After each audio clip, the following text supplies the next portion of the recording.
This week, President Donald Trump marks 100 days in office, with California Democrat politicians claiming he's ruining everything. He's to blame for all of our problems after just 100 days. But coming up, I'll list off the 5 big positive impacts Donald Trump's first 100 days have had here for California residents.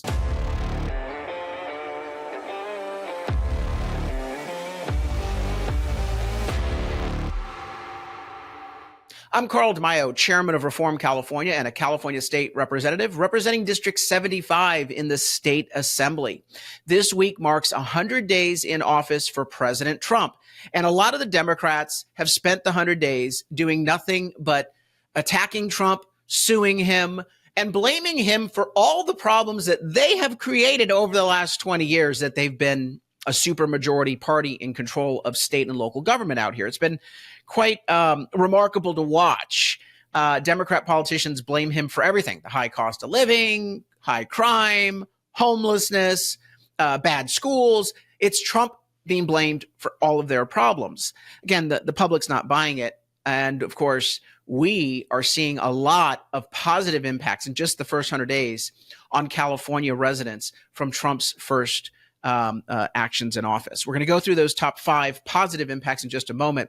But again, I need to remind you, at Reform California, we are fighting to support President Trump's agenda here in California because it is having a positive impact on our state.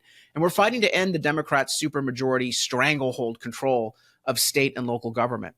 But we can't do that alone. We invite you to be part of this growing statewide movement to take back California from the far left insanity that it's gripped by.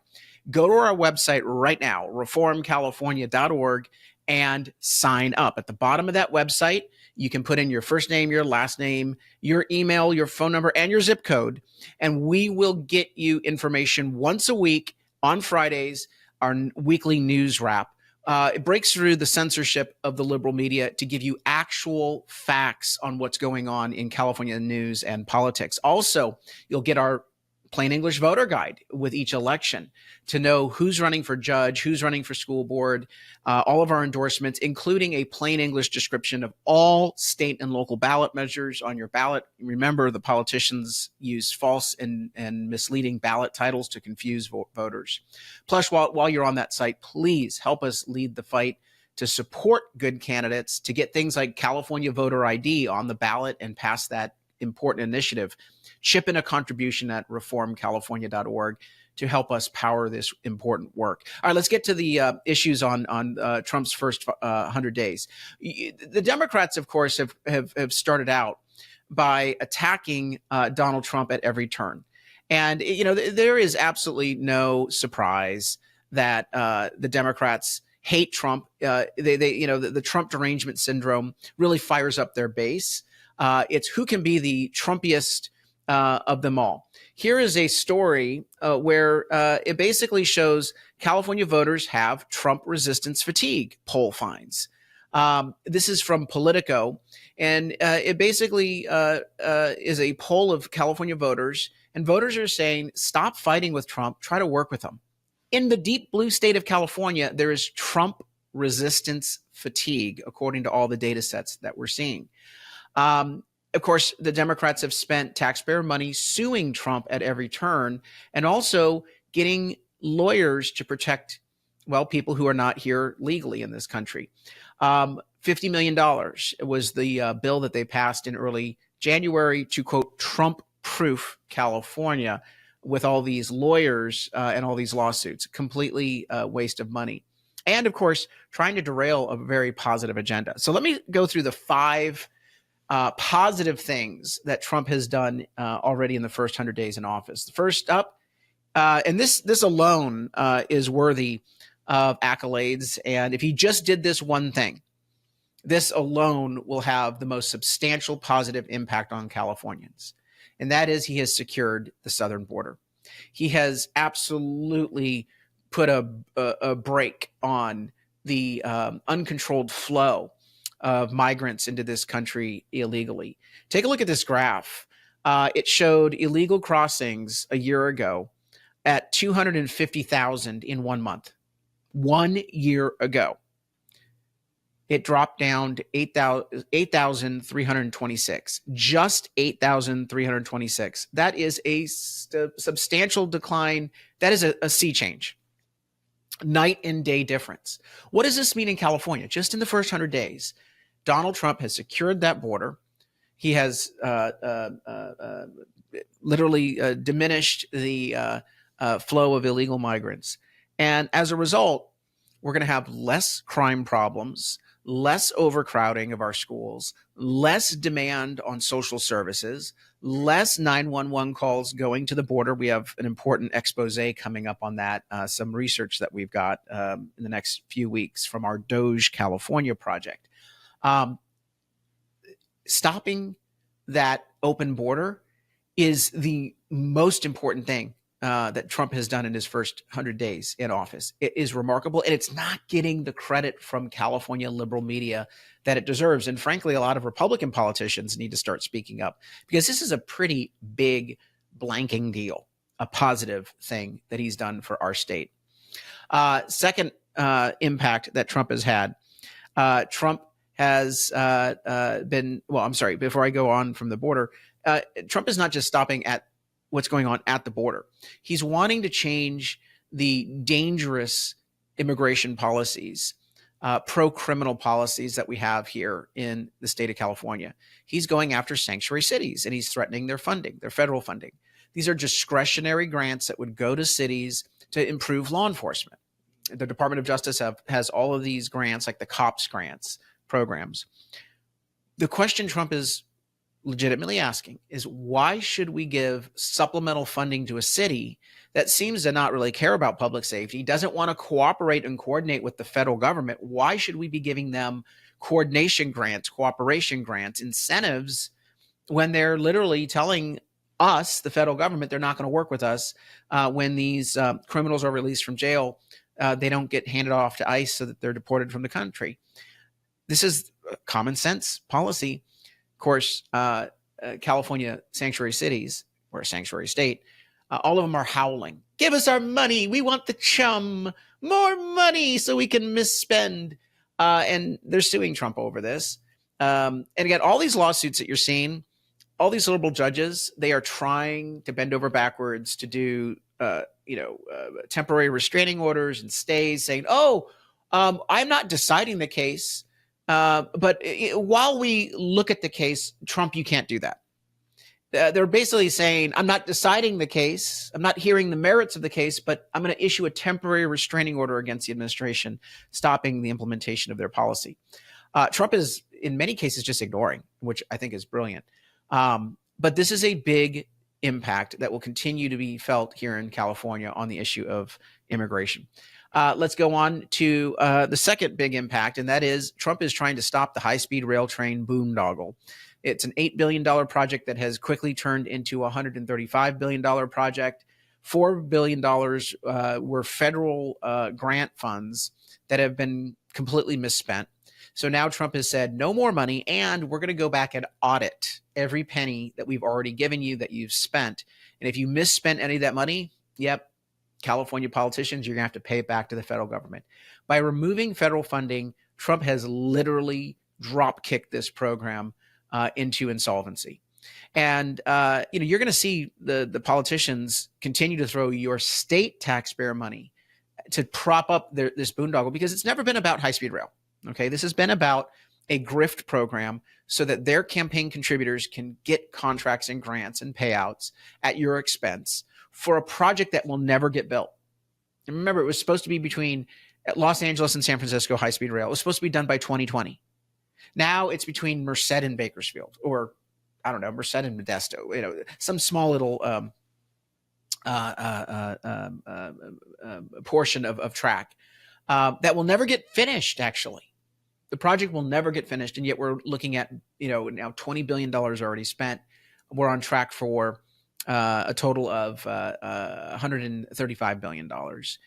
Trump literally is putting the final nails in the coffin of that project. Number three, going after wokeism, DEI, the left-wing agenda in our schools. Trump is basically, through the Department of Justice, as well as the Department of Education, said that schools cannot defy civil rights protections for all students. And remember, these DEI programs are by definition discriminatory. They are judging people and treating people on the basis of what we call immutable characteristics: skin color, religion, gender. And so Trump is saying, no, you can't do that. You have to treat people based on merit. That's what all the federal statutes require. That's also what our Constitution requires under the 14th Amendment: equal protection and due process. The Civil Rights Division at the Department of Justice, led by California conservative activist or lawyer Harmeet Dillon. Love her. She's amazing. She is in charge of the Civil Rights Division. She will be bringing lawsuits against these schools if they defy equal protection and civil rights requirements for all. And so, as you can see from this story, California college leaders anxious, uncertain as Trump administration orders end to diversity programs. Again, this is nothing more than discrimination and a radical political agenda. They're trying to pump these kids with political ideology. Rather than getting them ready for careers, it's all about brainwashing. And of course, every single order has been sued by California. We have to see how that all turns out, but I believe fully that Trump will win that battle as well as the immigration battle. Going on to Doge is number 4. Doge is number 3. The Doge program is getting rid of waste, fraud, and abuse. We are seeing a variety of boondoggle political grants, wasteful programs, do-nothing funding streams from the federal government eliminated. And of course, as this article here illustrates, the liberal media and the politicians are doing everything to try to smear Doge. It's not working in the polling. California voters, as well as American voters, are wildly in support of Doge. They like the idea of auditing and getting efficiencies and cutting wasteful spending. But here in California, what's happening is we're defunding the left. Doge is defunding all of these radical left-wing funding streams. Doge cuts impact California, Central California nonprofit work.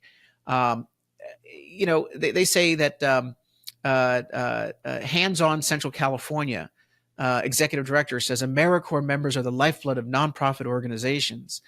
Most of these organizations are left-wing organizations lobbying for tax increases, advocating for political agendas in these communities. This is how the left has funded their political movement, is with your taxpayer money. And Doge is focusing on, look, if it's not a core role of government, we're not going to fund it anymore because we have too much waste, fraud, and abuse going on in the federal government budget. So Doge cuts, of course, are impacting California because most of these left-wing groups are active out here. Coming in at number 4 is the I'm getting my numbers wrong, I think. Number 1 was border. Number 2 was HighSpeed Rail. Number 3 was the DEI and civil rights. Number 4 was Doge. Coming in at number 5 is Medicaid, or as we call it out here, Medi-Cal. The Medi-Cal program has gone insolvent because Gavin Newsom and California Democrats a year ago gave away $10 billion of free health care for undocumented individuals, people who are not supposed to be here. And as a result of all of that wasteful spending, we now have Medi-Cal running out of money. Remember, Medi-Cal is an important program for poor people in our state, people who are citizens, people who deserve to have the safety net. But all that's put at risk because the Democrats and Newsom have given away the store. They've bankrupted Medi-Cal. Now the Trump administration has created what we call a war room at the Department of Health and Human Services to audit all the Medicaid programs in the state, beginning with, you guessed it, California Medi-Cal program. Medicaid set for scrutiny as Trump targets immigration. When Dr. Oz was sworn in just a week ago in the Oval Office, he announced his War Room project looking at illegitimate reimbursement that states like California have received over the years on their Medicaid programs for ineligible people. You know what that means? That means that not only are we not going to see more money flowing into California, the federal government has a right to claw back billions of dollars in ill-gotten Medicaid reimbursements to the state of California for Medi-Cal. That will end this boondoggle giveaway, this offensive gift of public funds to the undocumented individuals here. It will end the incentive that draws people here to come across the border illegally, because they're dangling the carrot of free healthcare, free education, free housing, all this other free stuff. But more importantly, sadly, but it's necessary, when the federal government claims its money back and withholds all these funds that are flowing to the state of California, it will create a budget calamity. And it's not the fault of the administration. They're enforcing federal law. It's the fault of California Democrat politicians who wantonly and recklessly gave away the store and then lied to the federal government, committed welfare fraud. Yes, government agencies putting in for ineligible reimbursements are committing welfare fraud. And I think that we're going to have some indictments. I actually think that we will have some people held accountable for these bad actions. I want to put a bonus in there for the first 100 days, even though it hasn't yet produced immediate results. And that is my good friend, Bill Asaley, the new U.S. attorney for Southern California, has announced a federal investigation, criminal and civil investigation into homeless programs in California, whether any sort of fraud has occurred or illegal activity. His investigation is just launching, so I can't put it down yet as an accomplishment, but I am absolutely certain that there will be some real big positive impacts from his queries on the $24 billion of wasteful spending in California homeless programs since Gavin Newsom took office. Of course, California Democrats are not giving credit to Trump for any of these 5 things, and most of them they're saying are bad things actually happening to our state. But we all know that these things are actually supported by the voters and very good for our state. You will hear in the next several days that Trump should be blamed for the high cost of living because of tariffs. First, the tariffs are not even being implemented yet. We're not seeing any impact in pricing on any goods. The stock market, yes, has been very jittery, but what we are seeing is a necessary renegotiation, a necessary realignment of trade policies. You can't blame Trump for ill effects at this point. In fact, my guess is you're going to see in the next 60 to 90 days, great trade deals come forward. The market's going to rebound. It's already stabilized. And then, of course, we need to see what the impact is to the American consumer and, of course, American manufacturing jobs. It's not like that's going to benefit here in California, because in California, Democrats are in control. It's not like any company wants to open a manufacturing plant in our state. Most of our jobs are going to other states, other countries. So I don't think you're going to see very many, positive impacts from trade negotiations here in California, not because of Trump, because of our bad policies of state and local Democrat politicians. That's a recap of the first 100 days, the top 5 positive impacts. And again, I wanted to throw in that tariff response, because that seems to be the latest couple days, the drumbeat from Democrats as to how awful Donald Trump has been to our state. Look, at Reform California, we're leading the fight to take back California from far left insanity. So please join us. Like this video, subscribe to this channel that breaks through the censorship of the liberal media. And of course, go to that website, reformcalifornia.org, and sign up and chip in a contribution. Help us support good candidates for office. Help us get California voter ID on the ballot in 2026. Until next time, Carl DeMaio, Chairman of Reform California and a California State Representative. Thanks for watching, and I hope you enjoyed this episode. But before you click away, please subscribe to this channel and click that notification button so you get updated when we post new episodes. Plus, like this video and share it with your friends so that we can help spread our message across the state. Reform California with Carl DeMaio is paid for by Carl DeMaio for State Assembly.